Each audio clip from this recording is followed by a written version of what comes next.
अपने previous lecture में हमने देखा कि किस तरह से जो है वो रेंज नेम को यूज़ करते हुए हमने सेमी ऑटोमेशन की तरफ चले गए, ताकि हमें जो है वो रेंजेस के रेफरेंस ना देने पड़े, बजाय इसके कि हम नाम दें और अपने डेटा को जो है वो समराइज कर सकें। अब हम देखते हैं कि अपने डेटा को हम फुली ऑटोमेट कैसे कर पाते हैं फॉर्मेटेड टेबल के ग्रेट फीचर के साथ। तो आइए स्क्रीन पे चलते हैं और उसको अप्लाई करते हैं। तो ये हमारा वही डेटा है जो कि लास्ट टाइम हम यूज़ कर रहे थे और फॉर्मूलाज हमारे यहाँ पर अप्लाई हुए हैं, बट अब हमें देखना है कि क्या ये डेटा जब इंक्रीज होगा तो क्या ये डेटा ऑटोमेटिकली अपडेट हो रहा होगा, नहीं हो रहा होगा। सो फिलहाल मैंने इसको जो है वो सेल रेफरेंस के थ्रू कनेक्ट किया हुआ है। ठीक है, आप चाहें तो उसको नेम के थ्रू भी कनेक्ट कर सकते हैं। सो अगर मैं यहाँ पर कोई डेटा इंसर्ट करता हूँ तो क्या ये ऑटोमेटिकली इस डेटा को अपने साथ लेगा, इसकी रेंज को इंक्रीज करेगा या नहीं करेगा। अभी के तौर पे वो नहीं कर रहा होगा जब तक आप इस पर टेबल का फीचर अप्लाई नहीं करेंगे। तो हमारे पास एक बहुत ही ज़बरदस्त फीचर है जिसका नाम है टेबल, और जिसको हम कहते हैं फॉर्मेट एज टेबल। होम के टैब में हमारे पास स्टाइल का एक ग्रुप है जिसके अंदर फॉर्मेट एज टेबल का हमारे पास एक फीचर बना हुआ है जिसको हम यूज़ करेंगे। इसमें हमारे पास 3 तरह के कलर्स मौजूद हैं। तो एक तो आपको ये ऑटोमेशन में भी हेल्प करेगा, साथ साथ आपके डेटा को कलरफुल भी कर देता है। तो light, medium and dark colour के वेरिएशंस आपके पास मौजूद हैं। मैं नॉर्मली प्रेफर करता हूं to go with the medium colours, क्योंकि ये एक अच्छा इम्पैक्ट भी देते हैं, थोड़ा सा ब्यूटीफाई भी कर देते हैं। और मेरा फेवरेट कलर है ब्लू एंड वाइट। तो जैसे ही मैंने इसको क्लिक किया, अब देखिए मैंने अपने डेटा के अंदर क्लिक किया हुआ है। आपको सेलेक्ट करने की ज़रूरत नहीं है। अगर आपका डेटा वन रीजन के अंदर मौजूद है तो वो ऑटोमेटिकली इसको सेलेक्ट कर लेगा, लेकिन आपका कर्सर जो है आपके डेटा के अंदर कहीं पर भी मौजूद होना चाहिए। लाइक मेरा इस वक्त यहाँ पर 165 पे मौजूद है। तो मैंने जैसे ही क्लिक किया, इसने ऑटोमेटिकली मेरे डेटा को सेलेक्ट कर लिया है कि A1 से लेकर E453 तक आपका डेटा सेलेक्ट हो चुका है। और आपके टेबल में हेडर्स हैं, ऑफ कोर्स जो हमारी हेडिंग्स है वो हमारे हेडर्स हैं। और जैसे हम उसको ओके करते हैं तो ये हमारे पास टेबल अप्लाई हो गया। जैसे ही हमने टेबल अप्लाई किया, एक तो उसने इसको कलरफुल कर दिया जो कलर हमने अप्लाई किया था, क्योंकि मैंने अपना यहाँ पर मैनुअल कलर अप्लाई किया हुआ था, इसीलिए इसको उसने सुपरसीड नहीं किया, ओवरलैप नहीं किया। साथ साथ हमारे पास यहाँ पर एक टेबल डिज़ाइन का टैब आ चुका है और यहाँ पर मज़ीद और ऑप्शंस आपको नज़र आ रहे हैं। इससे पहले कि हम इसके ऑप्शंस देखें, सबसे पहले हम देखते हैं कि जिस मकसद के लिए हमने इस फीचर को अप्लाई किया है ताकि हमारा फुली ऑटोमेशन हो जाए डेटा के साथ, वो कैसे होगा। ये जो फॉर्मूलाज हैं, नीचे भी मैंने इसकी कॉपी बना दी है ताकि हम रिजल्ट देखते हैं कि फ़ौरन से रिजल्ट आ रहे हैं या नहीं आ रहे।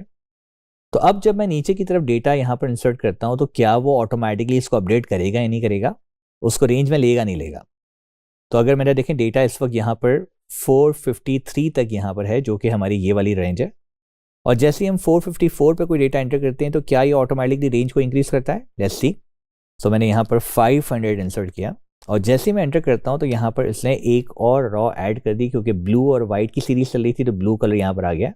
और देखिए यहाँ पर आपके पास दोनों चीज़ें अपडेट हो चुकी हैं। और अगेन ये रेंज जहाँ जहाँ कनेक्टेड होगी, आपकी जिस भी फॉर्मूला में कनेक्टेड होगी, वो ऑटोमेटिकली आपका कनेक्ट हो जाएगा। तो ये एक बहुत ही ज़बरदस्त फीचर है जिसको आप जब डेटा के साथ यूज़ करते हैं, आपने बहुत सारे फॉर्मूलाज लगा दिए और फिर फॉर्मेट एज टेबल आपने अप्लाई कर दिया, तो इन फ्यूचर जब आपके पास डेटा एंट्री बढ़ती जा रही होगी तो ऑटोमेटिकली आपके सारे फॉर्मूलाज जो हैं वो अपडेट होते जा रहे होंगे। And this makes your data fully automated, ताकि नेक्स्ट टाइम जो एंट्री हो रही है वो ऑटोमेटिकली अपडेट करें। हो सकता है कि आपकी एंट्री भी कोई और कर रहा हो और आपकी रिपोर्टिंग ऑटोमेटिकली अपडेट हो रही हो। तो अब हम देखते हैं कि और इसके फीचर्स क्या हैं। सो हमारे पास डिज़ाइन टैब आ चुका है। बिफोर हम इस डिज़ाइन टैब को एक्सप्लोर करें, एक और चीज़ जो बहुत ज़बरदस्त इसके अंदर है वो ये है कि जैसे ही आप नीचे जाते हैं तो नॉर्मली होता ही है कि हेडिंग्स आपकी ऊपर की तरफ चले जाती हैं और आपको ABCD नज़र आ रहा होता है, लेकिन तो आपको पता ही नहीं होता कि आप कौन से कॉलम में काम कर रहे हैं और ये किसका डेटा है। लेकिन जब आपने टेबल एज फीचर अप्लाई कर दिया है और जैसे ही आप नीचे की तरफ जाते हैं तो आपकी जो ABCD है ये आपकी हेडिंग नेम्स बन जाते हैं, जो आपकी हेल्प करते हैं। आपको पता चलता है कि कहाँ पर आपने अप्लाई किया हुआ है और किस कॉलम में इस वक्त आप मौजूद हैं। साथ साथ फिल्टर्स भी आपको यहाँ नज़र आ रहे होते हैं, जो कि पहले सिर्फ ऊपर की तरफ नज़र आते थे। तो ये एक बड़ा ज़बरदस्त फीचर है इसका।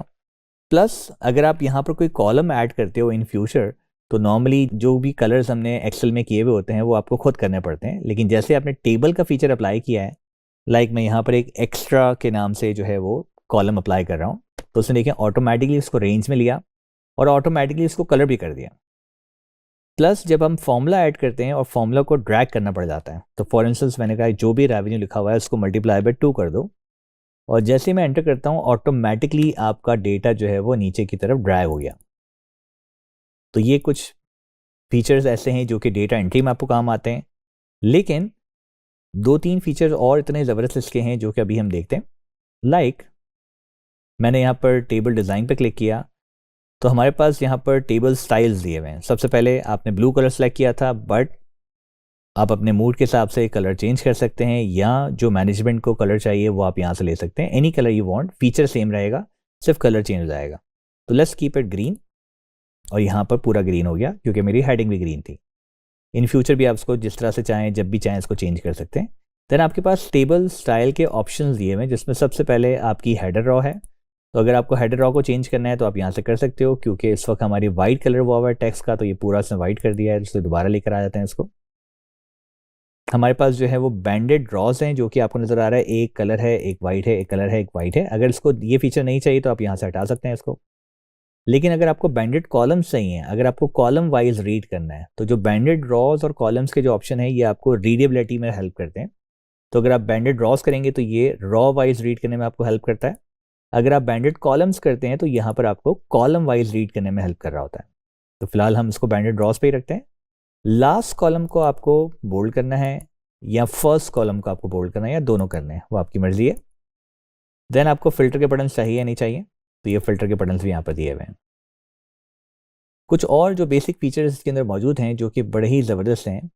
ये वाले जो फीचर्स हैं ये हम बाद में देख रहे होंगे, लेकिन जैसे कोई डेटा आता है, अगर ये डेटा कहीं और से एक्सटर्नल कनेक्ट किया हुआ है तो फिर आप रिफ्रेश कर सकते हैं, क्योंकि फ़िलहाल हमारा डेटा यहीं पर मौजूद है, तो हम उसको फ़िलहाल रिफ्रेश नहीं करेंगे, डेटा एंट्री के थ्रू चल रहा होगा। इस डेटा को कहीं और एक्सपोर्ट करना है तो आप कर सकते हो। लाइक यहाँ पर इस वक्त टेबल आ रहा है जो कि शेयर पॉइंट लिस्ट में ले जाएगा। फिलहाल हम शेयर पॉइंट को डिस्कस नहीं करें, तो फिलहाल हम इस ऑप्शन को नहीं यूज़ करेंगे। स्लाइसर का ऑप्शन जो है बटन्स के लिए होता है, बटन्स के थ्रू अगर आपको फिल्टर करना चाहें, लेकिन इसको हम आगे जाके गो थ्रू कर रहे होंगे, और जिस तरह से हम आगे यूज़ करेंगे इसी तरह से आप इस फीचर पे भी इसको अप्लाई कर पाओगे। Then summarise with pivot table है, पिवट टेबल भी हम आगे जाके डिटेल में डिस्कस करेंगे। और अगेन इस डेटा के थ्रू अगर डेटा को एनालाइज करना है तो pivot table is a great tool, जिसको आप आगे जाके डिटेल में डिस्कस कर रहे होंगे। कभी भी आपको रिमूव डुप्लीकेट्स करने हैं, लाइक यहाँ पर डिफरेंट डुप्लीकेट्स हैं और आपको उसको रिमूव करना है, तो आप रिमूव डुप्लीकेट को यूज़ कर सकते हैं। जो फीचर आपने यहाँ पर अप्लाई किया, आप चाहते हैं वो फीचर हट जाए और एक नॉर्मल डेटा आ जाए, तो फिर आप कन्वर्ट टू रेंज पे क्लिक करते हैं। But before we do the convert to range, हम आगे बढ़ते हैं, एक और बेसिक ऑप्शन करते हैं जो कि है हमारे पास टोटल रॉ का। जैसे मैंने टोटल रॉ को ऐड किया, हमारे पास सबसे नीचे एक टोटल रॉ ऐड हो गई है। अगेन ये मैंने आपको बताया था कि ये तब आता है जब आपके पास जगह कम होती है। Let's make it little bigger. यहाँ पर भी हम टोटल लगा देते हैं। अब देखिए टोटल रॉ मैंने ऐड कर दी है यहाँ पर अलग से, और इसका फ़ायदा क्या हुआ कि जब भी आप क्लिक करते हैं कहीं पर भी, यहाँ पर आपके पास एक एरो आ रहा है जिसमें मज़ीद आपके पास फंक्शंस दिए हुए हैं। तो मैंने यहाँ पर सपोज सम क्लिक कर दिया, और हम यहाँ पर चाहते हैं कि इसका टोटल हमारा रॉ काउंट भी आ जाए। तो let's do the count. Number count करना है या काउंट करना है, क्योंकि ऊपर आपके पास टेक्स्ट है तो हम यहाँ पर काउंट करेंगे। तो ये आपको बता रहा है टोटल आपके पास 452 रॉज हैं, हालांकि हम 455 पर हैं। एक रॉ ब्लैंक है, उसको काउंट नहीं कर रहा। आपके पास जो टोटल रॉ है उसको काउंट नहीं कर रहा, और आपकी हेडिंग की रॉ को काउंट नहीं कर रहा है। अगर मैं यहाँ पर एक और एंट्री कर देता हूँ तो यहाँ पर उसको काउंट कर लेगा ये, ठीक है। एक और ज़बरदस्त फीचर, ये तो हमारे पास टोटल रॉ आ गया, लेकिन इसी के अंदर एक बिल्ट इन फीचर ये है कि जब आप इस दफ़ा कोई फ़िल्टर अप्लाई करेंगे तो ये फ़िल्टर्ड रॉ का टोटल आपको देता है। जब आप सम का फंक्शन लगाते हैं तो वो क्या करेगा, आपको सम दे रहा होगा टोटल। अभी शायद हमें पता भी चल जाएगा क्योंकि ये बेसिक सम लगा हुआ है, तो ये हमेशा टोटल का सम देता रहेगा। लेकिन जब यहाँ फ़िल्टर लगाएंगे तो वो फ़िल्टर रॉ का सम देगा जो कि यहाँ पर मौजूद है आपके पास। तो फॉर इंस्टेंस मैं यहाँ पर फ़िल्टर करता हूँ डेटा को रीजन वाइज, और देखिए यहाँ पर जो डेटा आया है वो फ़िल्टर्ड रॉ का सम आ रहा है, लेकिन जो हमारा सम था वो इस वक्त टोटल सम ही दे रहा है हमें। इसी तरह से जैसे जैसे आप यहाँ पर फ़िल्टर करते जाएंगे तो आपका डेटा जो है वो फ़िल्टर डेटा का आता जाएगा। Like let's have some product, इसमें जो है हम प्रोडक्ट में रिपेयर प्रोडक्ट ले लेते हैं, राइट। और इसी तरह से जैसे जैसे आप करते जाएंगे तो अब यहाँ पर आपको फ़िल्टर रॉ का टोटल आ रहा होगा, जो कि नॉर्मली काफ़ी रिक्वायरमेंट होती है, और इसमें आपको बता रहा है 19 एंट्रीज आपके पास मौजूद हैं। तो this is one of the great tool जो कि आगे भी यूज़ होता रहेगा डेटा ऑटोमेशन के लिए, और बहुत सारी जगहों पे इसको हम यूज़ करते हुए आपको दिख भी रहे होंगे आगे आने वाले सेशंस में। तो again formatless table is a great feature जो कि आपको डेटा ऑटोमेशन की तरफ लेके जाता है और बहुत सारे लार्ज डेटाबेसेस को मैनेज करने में आपकी हेल्प करता है। तो जैसे जैसे हम आगे बढ़ते जाएंगे हमारा डेटा बढ़ता जाएगा, डिफरेंट डिफ़िकल्टीज़ के साथ हम आगे बढ़ते रहेंगे, लेकिन जो भी हम सीखेंगे वो बहुत ही आसान होगा, बहुत ही आसान तरीके से आई एम श्योर कि आप सब लर्न कर पाएंगे।